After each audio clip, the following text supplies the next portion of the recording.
Hello, I am Zoe Abubedu.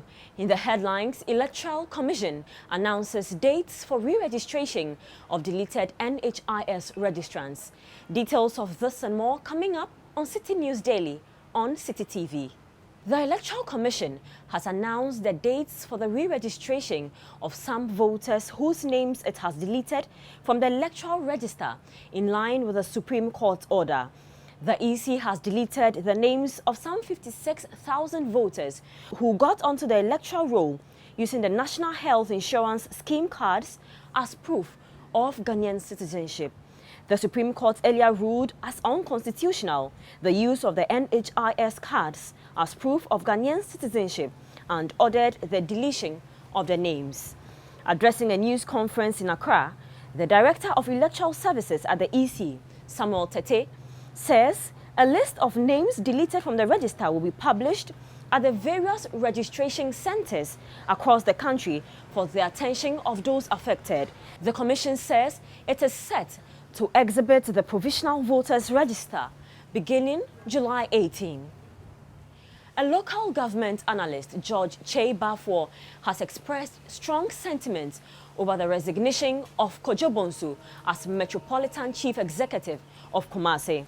According to him, the challenges Kojo Bonsu faced during his tenure were those closely related to accountability.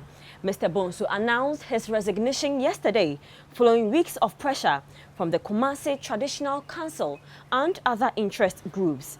The council accused Kojo Bonsu of gross insubordination and leveled allegations of corruption against him.